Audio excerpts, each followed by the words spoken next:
नमस्कार, मी चंद्रशेखर पाटील. मी महाराष्ट्र चॅनलच्या लोकसभा निवडणूक 2019 मध्ये मी आपल्या सगळ्यांचं स्वागत करतो.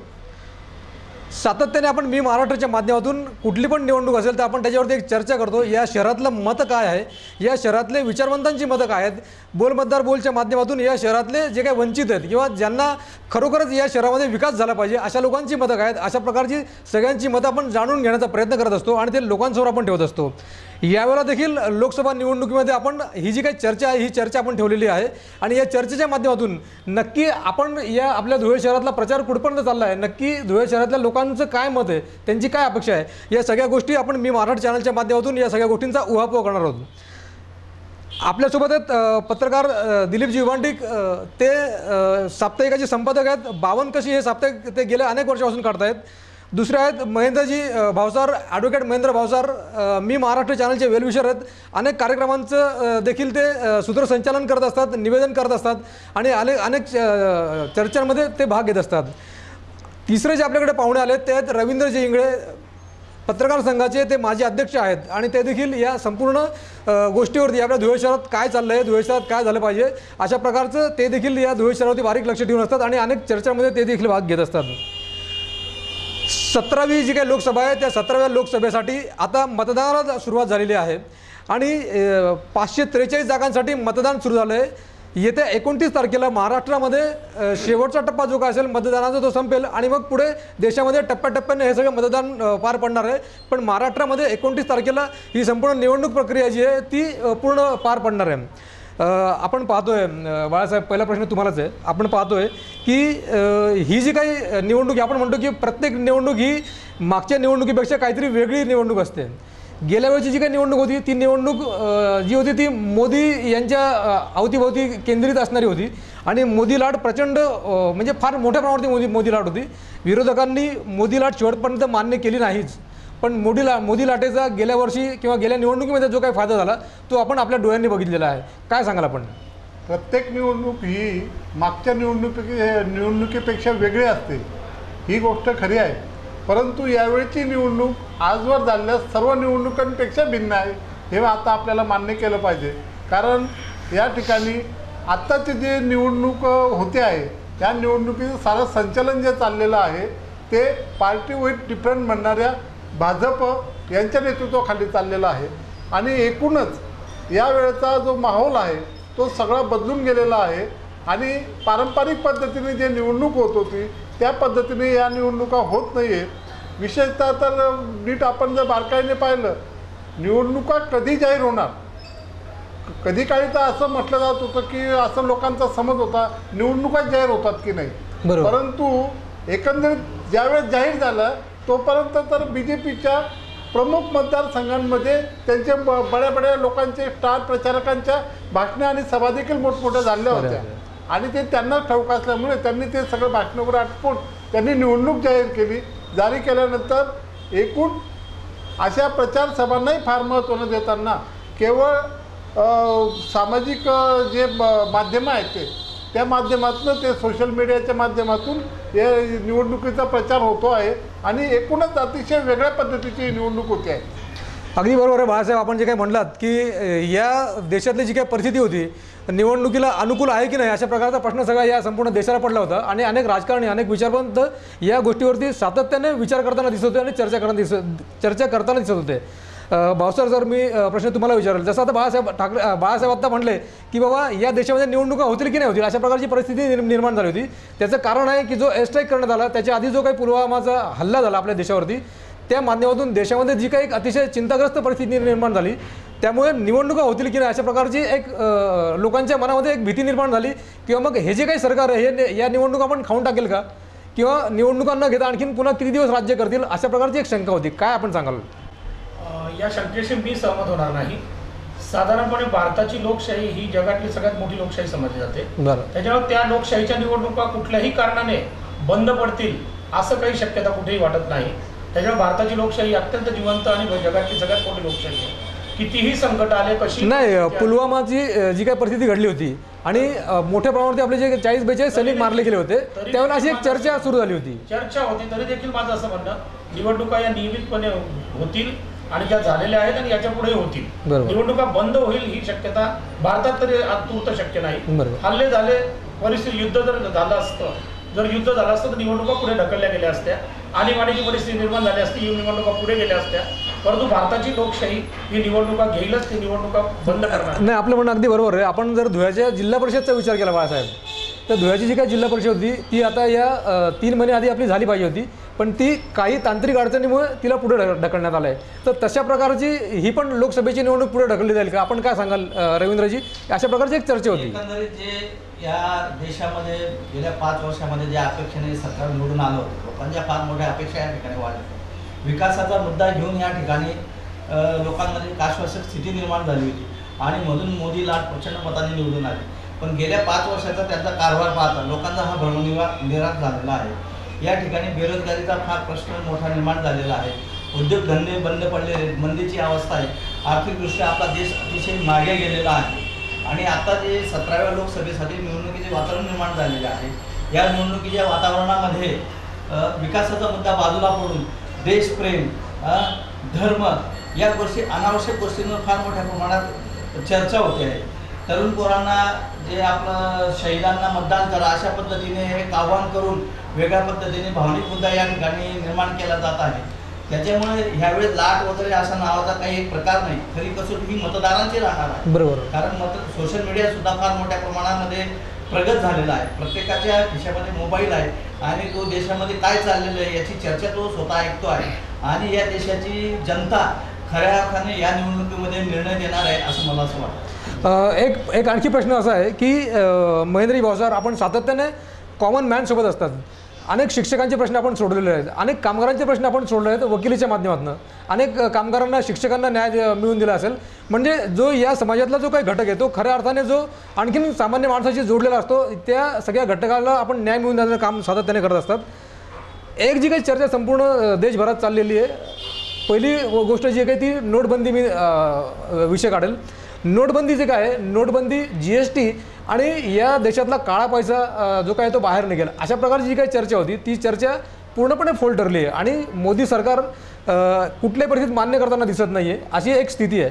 आपण काय सांगाल? आपण सामान्य माणसे ज्यावेळेला भेटतात त्यावेळेला या सगळ्या विषयावरती काय चर्चा होते? साधारणपणे मी यापूर्वी पण सांगत आलो आहे आणि आताही असं सांगतो की या 3 निवडणुका ज्या असतात, स्थानिक स्वराज्य संस्थेची निवडणूक, विधानसभेची निवडणूक राज्याची आणि केंद्राची निवडणूक, याच्यात जर आपण मतदारांचा साधारणपणे कौल जर बघितला तर एक लक्षात येतं. मी याच्यापूर्वी पण सांगतो, केंद्राची जी निवडणूक असते, लोकसभेची निवडणूक, त्या निवडणुकीत साधारणपणे 90% हा पक्ष बघितला, तो व्यक्ती बघितली जात नाही.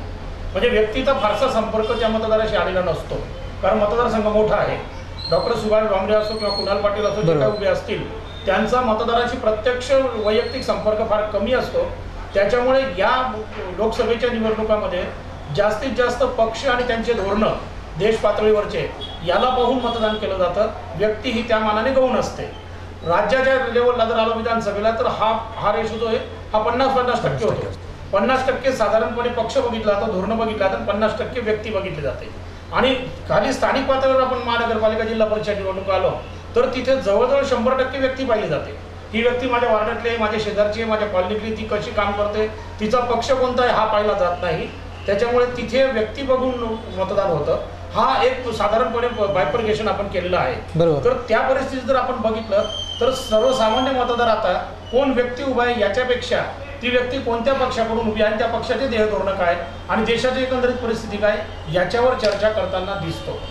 आपण जे मला सांगितलं की सामान्य मतदारामध्ये, कॉमन माणसामध्ये रोज माझं बसणं उठणं आहे. बरोबर. त्याच्यातून एक असं निदर्शनास येतं, या सोशल मीडियाचा उपयोग निवडणुकीसाठी प्रचंड प्रमाणात आता होतो आहे. बरोबर. वर्तमानपत्र किंवा इतर प्रचार, पोस्टर, सभा यांच्यापेक्षाही सोशल मीडियाचा प्रचार जास्त झाला आहे. तरीही आता व्हॉट्सअप सारख्या कंपनीने फक्त 5च एका वेळेस सेट करतात. तरी आपण जर हिशोब केला तर एका ग्रुपमध्ये 256 लोक असतात.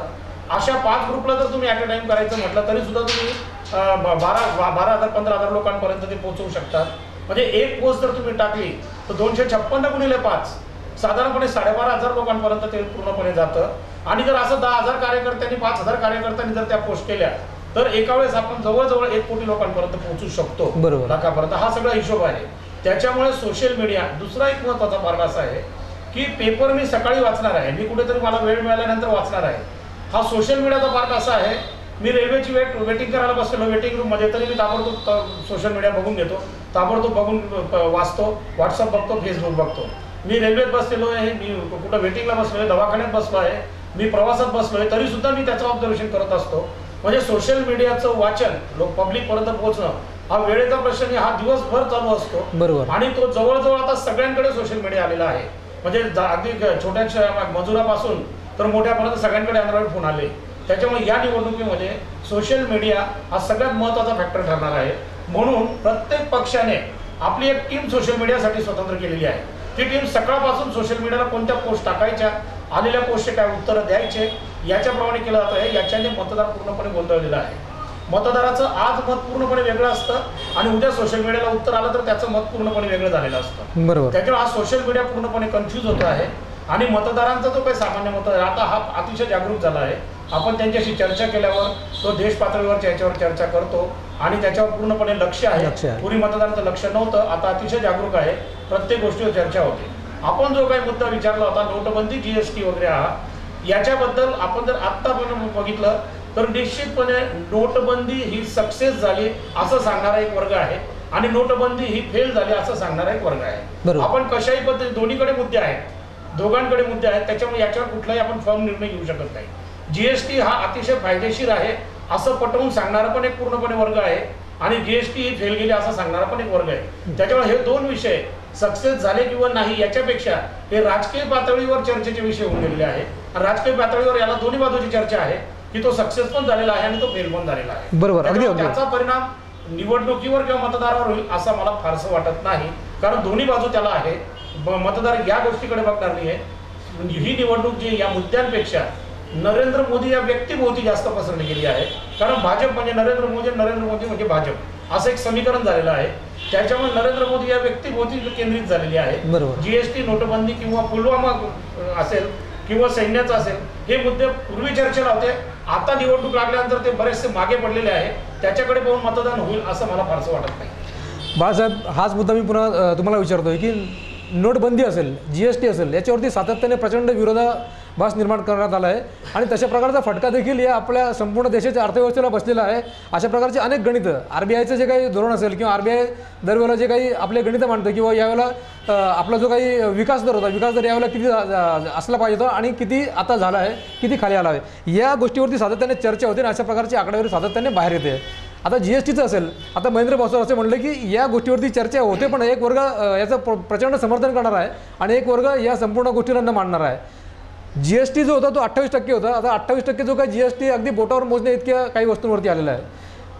टप्प्याटप्प्याने जीएसटी जो काय होता त्या जीएसटीची संपूर्ण हवा आता निघून गेली अशी परिस्थिती आता आहे की तो जीएसटी जो आहे तो जीएसटी टप्प्याटप्प्याने कमी करण्यात येऊन 28% जो जीएसटी होता तो बोटावर मोजण्या इतक्या वस्तूंवरती आहे. काय आपण सांगाल? कसं आहे, राजकारणामध्ये एक मोठा वर्ग असा आहे की खोटं बोलायचं पण रेटून बोलायचं असं मानणारा आहे आणि अशा पद्धतीने लोकांना भुरळ पाडून आपल्याकडे मतं कसे आकर्षित केले जातील यासाठी तो सतत प्रयत्नशील राहिला आहे.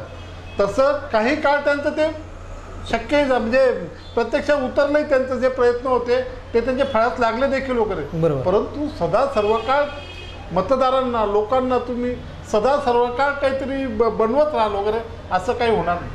लोक आता त्यांच्या विचारांच्या कसोटीवर तपासून पाहू लागले आहे की समोरचा माणूस जो सांगतो आहे की जीएसटी हे असं चांगलं आहे, त्याने किती सांगितलं, पण लोकांनी जो अनुभव घेतला आहे त्याच्यामुळे लोक हा मतं जे बनवतील त्यांच्या काय अनुभव आला आहे त्याच्या कसोटीवर घासूनच ते मतं बनवणार आहेत. मतं लोक कोण समोरचा सांगतोय किंवा याची पण बाजू आहे त्याची पण बाजू दोघांची ऐकून घेतील लोक, परंतु त्यांना देखील काही अनुभव आलेला आहे. बरोबर. याच्यापूर्वी मागच्या वेळेस काय होतं, मागच्या वेळेस फक्त एक तो वर्ग सांगत होता सातत्याने आम्ही हे देणार ते देणार.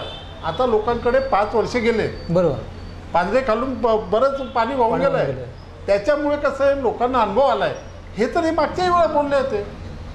आत्ता त्यांच्याकडे बरं का लोक जे जे प्रश्न विचारत आहेत, विशेषतः आताच्या सत्ताधाऱ्यांना लोक जे जे प्रश्न विचारत आहेत तेवढं सोडून बाकी सगळ्या विषयावर चर्चा करत आली. आलं का लक्षात? लोकांनी विचारलेल्या नेमक्या प्रश्नाला नेमकं उत्तर त्या संबंधित पक्षाच्या विषयतः सत्ताधारी पक्षाचं कोणीच मनुष्य खालपासून वरपर्यंत तेवढं ते सोडूनच बोलतात. बरोबर. अगदीच कालचं उदाहरण घ्या, साध्वी, त्या साध्वीला त्यांनी तिकीट प्रज्ञा दिलं, लोकांनी ऑब्जेक्शन घेतलं. त्याच्यानंतर त्या साध्वीने जे बोलली, जे साध्वी जे तिने हे केलं, त्या भाषणामधल्या लोकांनी ऑब्जेक्शन घेतलं. फक्त तेवढं सोडून ते ऑब्जेक्शन बरोबर आहे का नाही, तिचं बोलणं बरोबर आहे का नाही ते नाही सांगितलं. बरोबर. ते सांगतात काय, नाही मग ते रायबरेलीमधला जो उमेदवार आहे तो पण जामिनावर सुटलेला आहे, नाही मग ते तिकडचं काँग्रेसचे जे आहेत ते देखील बेलवरच आहेत वगैरे. म्हणजे प्रामुख्याने साध्वीच्या वक्तव्यावरती जी काही चर्चा झाली पाहिजे ती चर्चा सातत्याने मागे पडताना दिसते. वक्तव्यावर काल मुख्यमंत्री देवेंद्र फडणवीस प्रतिक्रिया दिलेली आहे. दिली पंतप्रधानांनी दिली. त्यांनी सगळ्यांनी सांगितलं की साध्वीचं ते वैयक्तिक मत आहे, साध्वी ही वैयक्तिक ते ज्या काही त्रास भोगलाय त्याच्याबद्दलचं तिचं मत आहे, ते भाजपचं मत नाही. त्याच्यामुळे त्यांनी अशी प्रतिक्रिया दिलेली आहे. नाही पण असं होऊ शकत नाही ना. बीजेपीने साध्वीला उमेदवार डिक्लेअर केलेला आहे, म्हणजे उमेदवाराचा प्रचार करत असताना त्यांचे पत्र नाही, ज्या मुख्यमंत्र्याचं तुम्ही सांगताय तिचं मत वेगळ्या पद्धतीने मांडलेलं आहे आणि याच्यापासून बीजेपी आपले वकील मित्र ज्या मुख्यमंत्र्यांच्या बरं का नाही, ज्या मुख्यमंत्र्याबद्दल सांगतायत त्यांचा अतिशय वरिष्ठ पंतप्रधान या करकरींच्या घरी गेले होते. या देशाने मुळातच सन्मान केलेला आहे. नाही, मुळातच मी असं म्हणेल की आपण जर साध्वीचा प्रचार बघितला, साध्वीचा एकंदरीतच जे काही वावर या संपूर्ण निवडणुकीतला तो जर तुम्ही बघितला तर तिला या मालेगावच्या या संपूर्ण बॉम्बस्फोटाच्या प्रकरणामध्ये, कथित बॉम्बस्फोटाच्या प्रकरणामध्ये तिला जो काही टॉर्चर झाला आहे तो टॉर्चर तिच्या चेहऱ्यावरती दिसतो, एकंदरीत तिच्या वावरावरती दिसतोय. आता हे जे काही विधान केलं आहे तिने ते विधान आपण जर मी जे तुम्हाला सांगतोय, मी काही साध्वीची बाजू घेत नाही, पण एकंदरीत जे काही मी सांगतोय तुम्हाला की साध्वीला प्रचंड टॉर्चर केल्यामुळे ती मानसिकदृष्ट्या देखील प्रचंड खचलेली आहे आणि या संपूर्ण खचलेपणामध्ये तिला उभं करून आपल्याला एक सीट आपल्या पदरात पडेल अशा प्रकारचा एक छोटासा विचार बीजेपीने केला आहे. पण त्या संपूर्ण गोष्टीमागे तिचं जे काही टॉर्चरिंग आहे ती टॉर्चरिंग साध्वी विसरू न शकल्यामुळे तिने हे विधान वैयक्तिक केलं आहे असं ती म्हणले काल. नाही, साध्वी तुम्ही जरी म्हणत असेल तिला टॉर्चरिंग झाला असेल किंवा तिच्यावर काही अत्याचार झाले असतील, पण साध्वीला बाहेर मला वाटतं वर्ष दीड वर्षाचा काळ हा लोटलेला आहे आणि या कालावधीमध्ये कधीही या बाबतीत तिने वाच्यता केलेली नाही. बीजेपी नेहमीच भावनेला हात घालून लोकांना गुमराह करून असे साधू महाराज मंथ असं यांना उभं करून लोकांना धर्माच्या नावाने, देशाच्या नावाने दिशाभूल करून राज्य हस्तगत करण्याचा हा बीजेपीचा नेहमीच पांडा राहिलेला आहे. हा देश आता आपण वेगळ्या पद्धतीने चाललेलो आहे, जात लोक विसरायला लागलेले, धर्म आपण विसरायला लागलेले आहेत आणि या गोष्टी आपण जोपर्यंत विसरणार नाही तोपर्यंत या देशाचा विकासच होणार नाही. आणि ॲडव्होकेट महेंद्र भावसार जे म्हणाले की हे जे निवडणूक आहे ही मोदींच्या भोवती फिरती आहे, हे अतिशय म्हणजे खोटं आहे. अशी कुठलीही चर्चा नाही. मोदी 2014ला मोदींनी जे आश्वासनं दिले, विशेषतः विकासाचं आश्वासन दिलं, विकासाचं आश्वासन दिल्यामुळे सांप्रदायिकताला लोकांनी थोडं दुर्लक्ष करून आणि मोदींवर विश्वास टाकून त्यांना प्रचंड मतांनी निवडून आणलेलं आहे. पण गेल्या 5 वर्षामध्ये प्रचंड भ्रमनिर्माण झालेला आहे. शेतकऱ्यांचा प्रश्न असेल, सरकारी कर्मचाऱ्यांचा प्रश्न असेल, बेरोजगारांचा प्रश्न असेल. आजच एक तुम्ही बातमी वाचली असेल की इंजिनिअरिंगचे 75 कॉलेज बंद पडत आहेत. म्हणजे ही आपली प्रगती आहे का? प्रगती न होता नाही. आता हे इंजिनिअरिंगचे जे कॉलेज बंद पडत आहेत ही कोणामुळे बंद पडत आहेत? आपण काय आपल्याला काय वाटतं? रोजगार निर्मिती कुठं झाली? तुम्ही रोजगार निर्मिती करणार होते, आज जर शिकलेले पण मग काँग्रेसच्या राज्यामध्ये भरमसाठ परमिशन दिले गेले पैसे घेऊन, त्याच्यामुळे हा जो काय फुगा आहे हा फुगा आता फुटणार आहे. हे सगळं गृहीत धरून गेल्या 5 वर्षामध्ये 5 वर्षापूर्वी जे सगळं गृहीत धरून आम्ही विकास करून इतक्या लोकांना आम्ही रोजगार निर्मिती करू, हा फंडा कुठे गेला? याच्या बाबतीत कुठल्या पद्धतीने चर्चा होती? मग 5 वर्षामध्ये अशा प्रकारचे जे काही कॉलेज बंद पडणार असतील त्याच्यावरती त्यांनी निर्णय घेतला आणि ते आता टप्प्याटप्प्याने ते बंद करता येते बाकीच्या गोष्टी. सरकारने काय निर्णय घेतला? नाही. कॉलेज म्हणजे कसं आहे, ते इंजिनियर तयार करण्याचा कारखाना झाला. बरोबर. मग ते जे प्रॉडक्ट बाहेर आलं इंजिनियर लोकांचं, त्यांना तुम्ही काहीतरी काम द्या ना, तसं काहीतरी. ती जबाबदारी सरकारची नाही का? नाही. आता इंजिनिअरिंग कॉलेजचा प्रश्न असा आहे, एखादा कारखाना काढण्यापूर्वी मार्केटचा विचार झाला पाहिजे होता ना. कारखाने कोणाच्या राज्यात निघाले, त्यावेळेस मार्केटिंग आहे किंवा नाही ह्या विचार केला का? मी एखादं प्रोडक्शन निर्माण करतो आहे तर मी ते प्रोडक्शनचा कारखाना टाकण्यापूर्वी मार्केट आहे की नाही हा विचार मी करायला पाहिजे. हे प्रोडक्शन कोणाच्या राज्यात निर्माण झाले आणि ही जी काय स्थिती ही डीएडची पण तीच झाली आणि बीएडची पण परिस्थिती झालेली आहे. विचार करून कारखाना निघाला. कारखाने काढल्यानंतर आजच तुम्ही जर सगळ्या शासकीय कार्यालयांचा जर सर्वे केला की दर महिन्याला लोकांचं सेवानिवृत्तीचं प्रमाण वाढलेलं आहे. 5 लोक सेवानिवृत्ती होत आहेत पण रिक्रुटमेंट होत नाहीये. आज जवळजवळ 50% पेक्षा जास्त रिकाम्या जागा आहेत.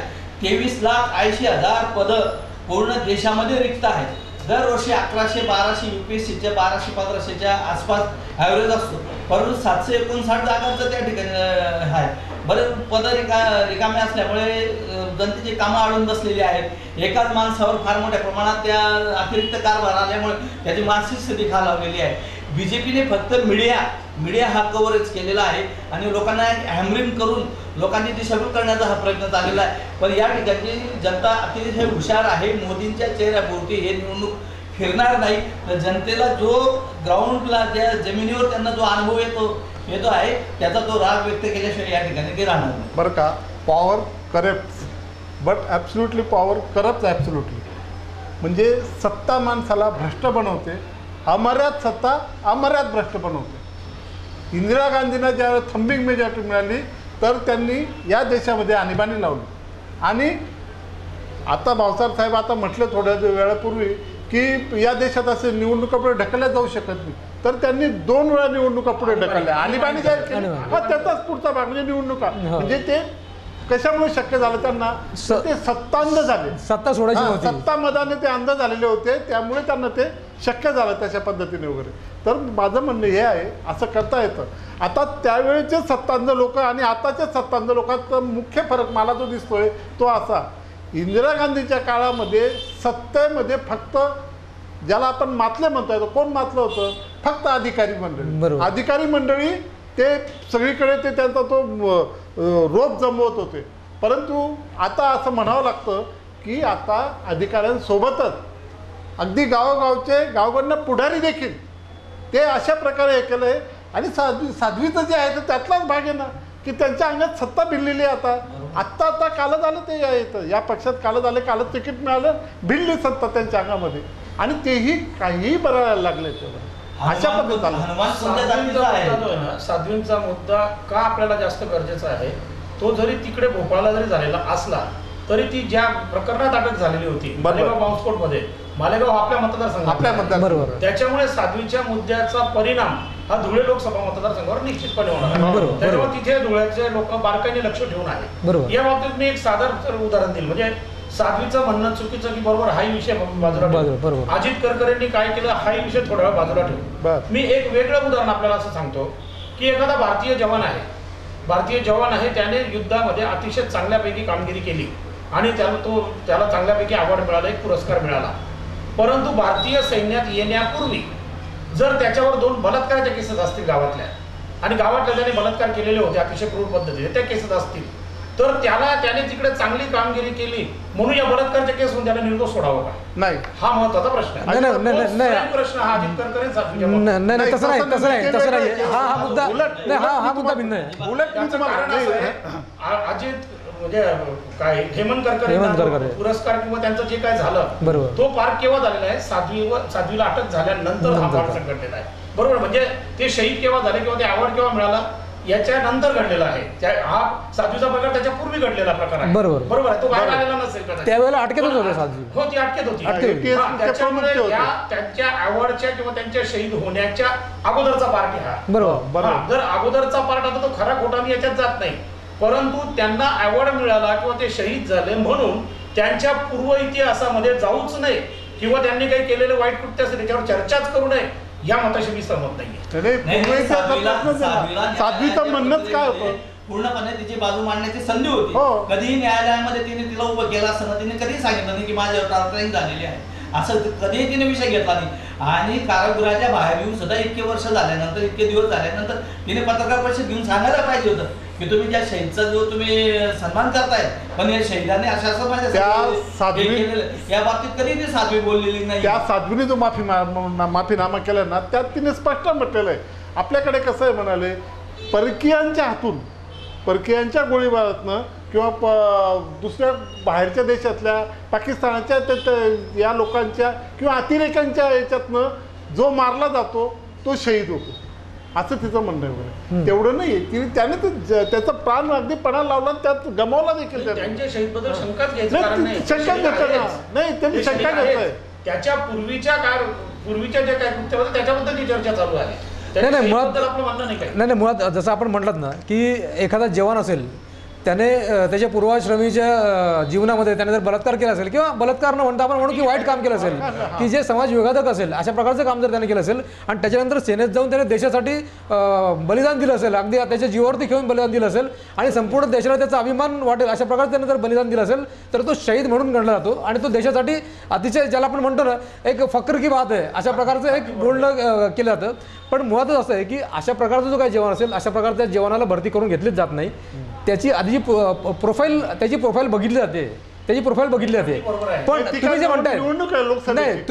म्हणताय नाही, तुम्ही जे म्हणताय करकरेंच्या बाबतीमध्ये असं झालंय की करकरे त्यावेळेला ड्युटीवरती होते आणि करकरेंचं हे कर्तव्य होतं, प्रत्येक पोलीस अधिकाऱ्याचं किंवा आपण पत्रकार होतो आपलं देखील कर्तव्य असतं. जरी आपण ड्युटीवर असलो, काही 100% माणूस बरोबर असतो संपूर्ण जीवनामध्ये असं अजिबात नाही आहे. पण करकरे ड्युटीवरती होते त्यावेळेला साध्वी अटकेत होत्या, त्यामुळे साध्वीला भाष्य करायला कदाचित प्लॅटफॉर्म मिळाला नसेल.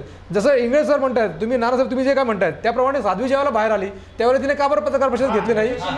तुम्ही पत्रकार परिषद का बरं नाही घेतली नाही? प्रश्न असा आहे की इतिहासात तुम्ही जर डोकावून बघितलं तर छत्रपती शिवाजी महाराज असतील किंवा आणखी मोठमोठाले राजे असतील किंवा मोठमोठाले आपले जे काही ज्याला आपण म्हणतो स्वातंत्र्य सेनेने होऊन गेले असतील, अनेक गोष्टीवरती चर्चा होते, अनेक गोष्टीवरती उहापोह होतं. पण त्याच्यातली जी काही थोडीशी वाईट बाजू असेल त्या वाईट बाजूवरती चर्चा होत नाही. त्यामुळे त्या गोष्टीवरती साध्वीने चर्चा केली नसेल असं मला वाटतं. आपण काय सांगा? साध्वीने भाषण करताना पहिलं जे भाषण केलं त्यावेळेस संपूर्णपणे भान विसरलेली होती. याचं कारण असं आहे की त्यांच्या म्हणण्यानुसार या करकरेंचे जे वरिष्ठ होते त्यांनी सांगितलं अरे तिच्यावर जर काहीच नसेल तर तू नको बो, तिला सोडून दे वगैरे तसं. आणि त्यांनी जे सांगितलं की नाही मी तो कुठूनही पुरावे आणायला काही करायला अमुक.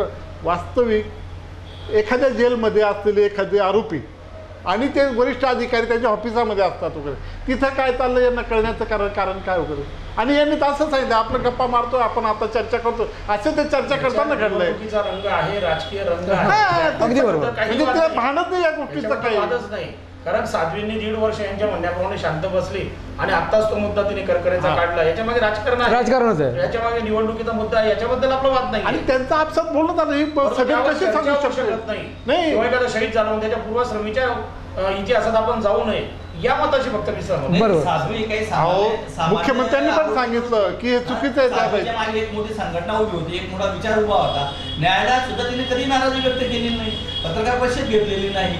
फक्त हा बीजेपीचा जो धार्मिक आणि वेगवेगळ्या पद्धतीचा जो मुद्दा आहे ते साध्वीचा उमेदवारी देऊन नानासाहेब तुम्हाला असं म्हणायचं आहे की बीजेपीने बळ दिल्यामुळे साध्वी अशा प्रकारचं भाष्य करू शकली? सत्तामधाने मी तेच सांगतोय ना. हो, लोकांच्या भावनेला हात घालण्याचा बीजेपीचा नेहमीच पांढरा राहिलेला आहे. सत्तामधाने उन्मत्त झालेल्या एका उमेदवाराचं हे सगळं वक्तव्य आहे. याचा परिणाम धुळे लोकसभा मतदारसंघात निश्चित. आणि विनाकारण डॉक्टर साहेब अतिशय चांगले आहेत वगैरे, त्यांचा तर या सगळ्या प्रकारचे काही दोष नाही, परंतु त्यांना सफर करावं लागेल हे दुर्दैव आहे. आपण ही चर्चा अशीच चालू ठेवणार आहोत. एक छोट्याशा विश्रांतीनंतर आपण पुन्हा एकदा येणार आहोत. पुन्हा एकदा आपण या चर्चेला पुढे नेणार आहोत. तोपर्यंत पाहत राहा फक्त मी महाराष्ट्र चॅनल.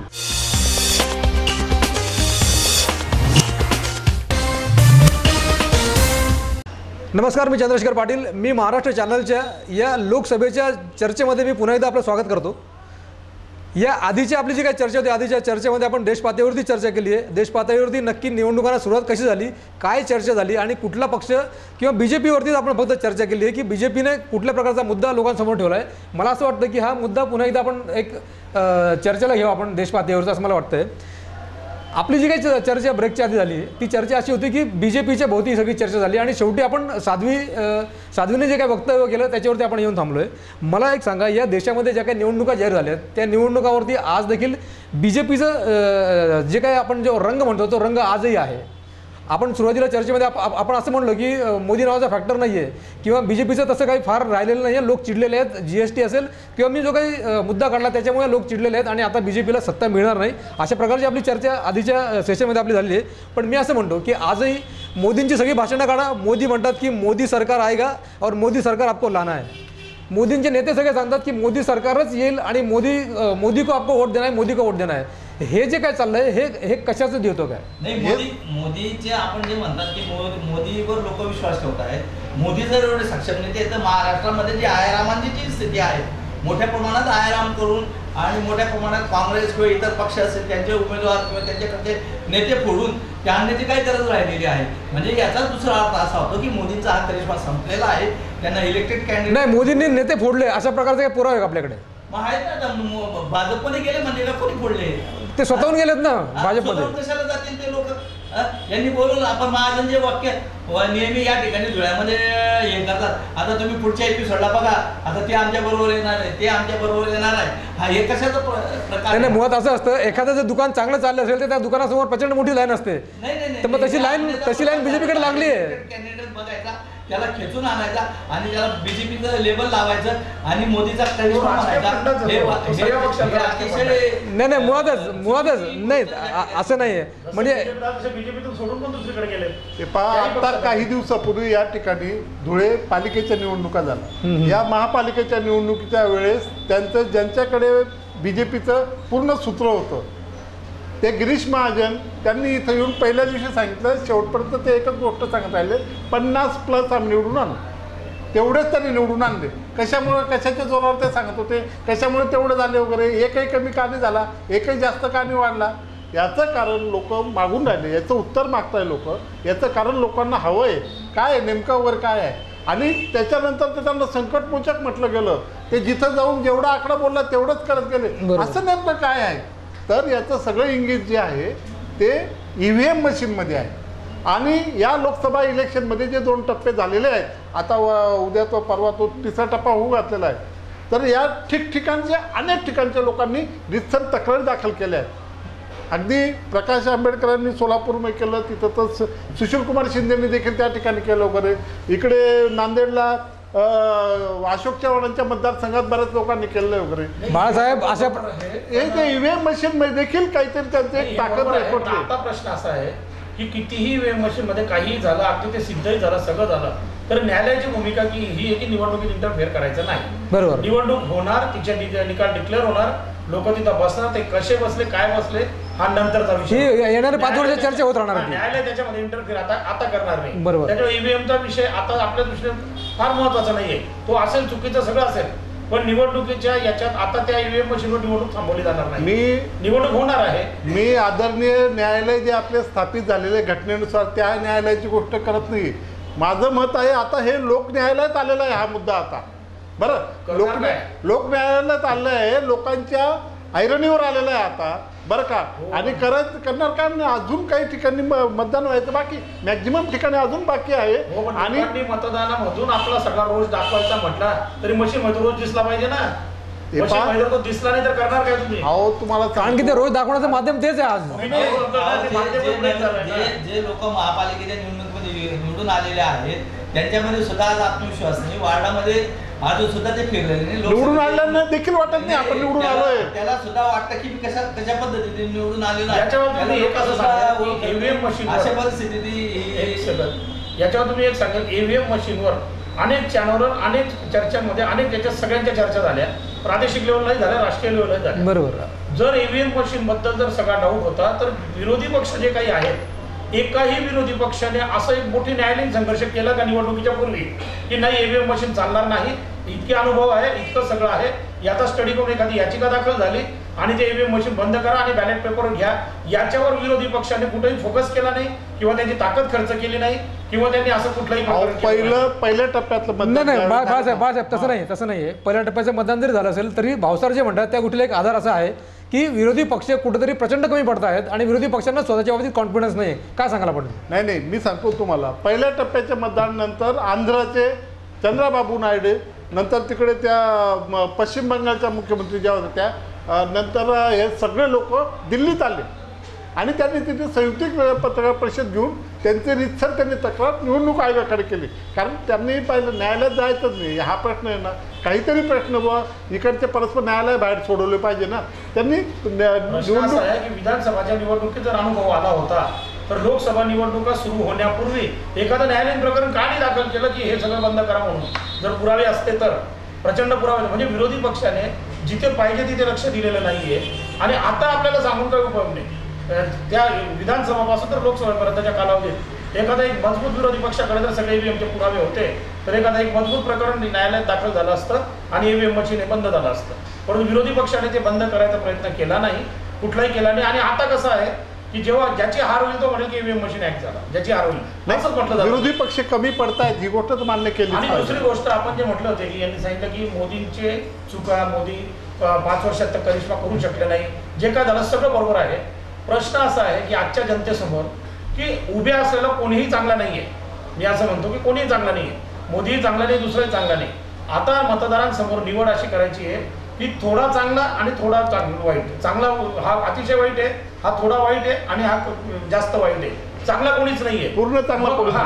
मग आता मोदींसमोर पर्यायी व्यवस्था काय?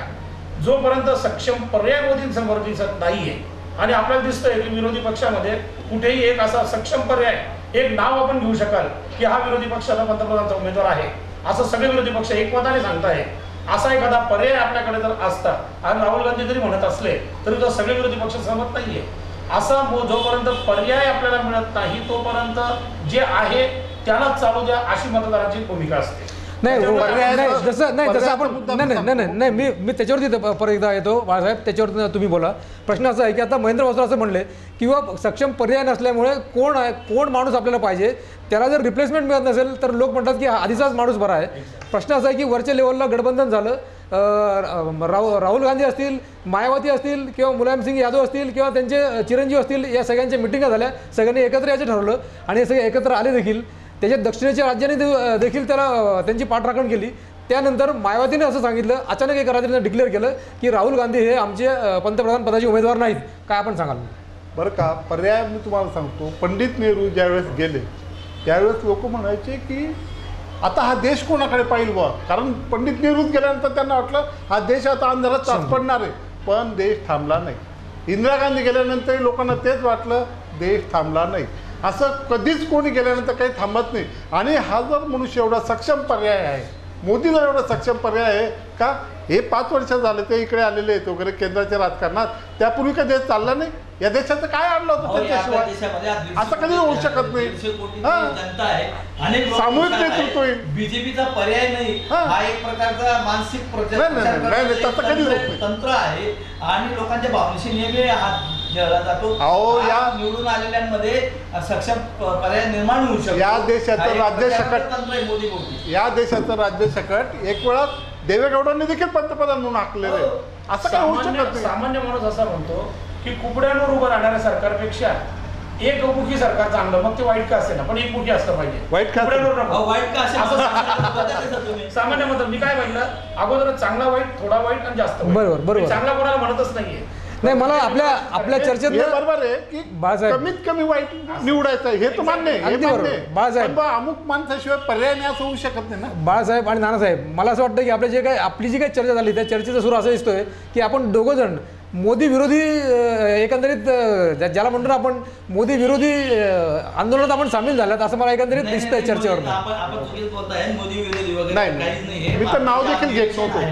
जे आम्ही मजुरांपासून, विद्यार्थ्यांपासून, सर्वसामान्य जनतेपासून जी चर्चा येते आहे त्यांचं प्रतिनिधित्व म्हणून जे आपल्याला जे सत्य मिळतं आहे, आम्ही काही मोदी भक्त किंवा काँग्रेस भक्त असे अजिबात नाही आहोत. या देशामध्ये 5 वर्षापूर्वी होत असलेली प्रगती आणि आता जो आर्थिक व्यवहार आणि सगळं जे थांबलेलं जे आहे त्याचे परिणाम व्यापाऱ्यांपासून, शेतकऱ्यांपासून, सर्वसामान्य जनतेपर्यंत झालेले आहे.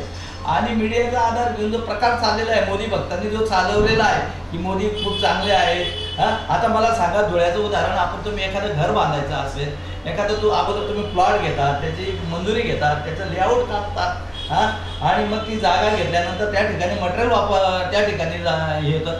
परंतु पंतप्रधान सारखा माणूस रेल्वेचं भूमिपूजन झालेलं आहे, या ठिकाणी जमीन ॲक्वायर झालेली नाही, मग हवेत भूमिपूजन झालं का ते? रेल्वेच्या संदर्भामध्ये इंदोर, मनमाड इंदोरचा प्रचार केला जातो, परंतु कागदावर सांगितलं जातं, कागदावर म्हणजे तो कागद सुद्धा कोणी बघितला नाही, तो नरडाणा ते धुळे. हा काय, हा फसवण्याचाच प्रकार झालेला. अहो इतकं काय, खासदाराने गोंदरगाव घेतलेला आहे, धुळ्यापासून 5 किलोमीटरवर गोंदूर आहे, या गोंदूरमध्ये 5 रुपये तरी खर्च झाले आहेत का? आणि गप्पा इंदूरच्या आणि गाणं गातात गोंदूरचं, हा असा सगळा प्रकार चाललेला आहे. म्हणून असं सरकार या देशाला फार घातक आहे. आणि एक महत्त्वाचा मुद्दा आहे, जरी समजा BJP सरकार किंवा मोदींविषयी जरी समजा विरोधात काही आमच्याकडनं बोलत असू आम्ही, पण एक लक्षात घ्या, आमचं कोणाचंच म्हणणं नाही की बा काँग्रेस चांगला आहे, राहुल गांधी चांगला, एक शब्द तरी बोललो आम्ही त्या बाबतीत. नाही, आपली फक्त मोदीवरतीच चर्चा झाली, अजून काँग्रेसकडे वळत नाही आपण. मोदीबद्दल ओघानेच येईल ना, कारण काय सत्तेवर ते ना, सत्तेवर ते नाही, नोटाकडे असं नाही म्हणत माझं. बाळासाहेब, अगदी बरोबर तुमचं असं म्हणणं आहे की जो सत्तेवरती असतो त्याच्याकडनं अपेक्षा असतात, ज्याच्या म्हणजे आज कुटुंबाचा जरी प्रमुख असेल त्या प्रमुखाकडनं अपेक्षा असतात, आणि तो कुटुंब प्रमुख जर सत्ता घेताना जर असं म्हणलं असेल की माझ्या हातात कुटुंब द्या, मी बघा कसं सरळ करतो किंवा मी अतिशय चांगली व्यवस्था निर्माण करेन, अशा प्रकारचं जर त्यांनी वक्तव्य केलं असेल आणि त्याच्याकडून जर गेल्या 5 वर्षामध्ये काही घडलं नसेल, असं झालं असेल, तर निश्चितच त्याच्यावरती चर्चा होऊ शकते. आणि म्हणून आपली चर्चा त्या सगळ्या गोष्टीवरती झालेली आहे. मी असं म्हणतो की आज आत्ता आपला वेळ संपलेला आहे. आपण पुन्हा उद्या उद्या आपण ही चर्चा पुढे नेणार आहोत. या चर्चेला एक मुद्दा इंगे साहेबांनी असा दिला आहे की जो मुद्दा आपल्या चर्चेमध्ये होतात की आपल्या जिल्ह्यामध्ये अनेक खोटे प्रकार चाललेले आहेत, ज्या नेत्यांनी केलेलं नाही ते काम आम्ही करून दाखवलं, अशा प्रकारचे बोर्ड या शहरामध्ये लागले आहेत. या सगळ्या चर्चेवरती, या सगळ्या प्रकारावरती आपण बोलणारच आहोत. महाराष्ट्राची आपण चर्चा करणार आहोत, आपण धुळे जिल्ह्याची पण चर्चा करणार आहोत, आणि या संपूर्ण चर्चा मी महाराष्ट्राच्या माध्यमातून आम्ही आपल्यापर्यंत पोहोचवणार आहोत. तोपर्यंत पाहत राहा फक्त मी महाराष्ट्र चॅनल.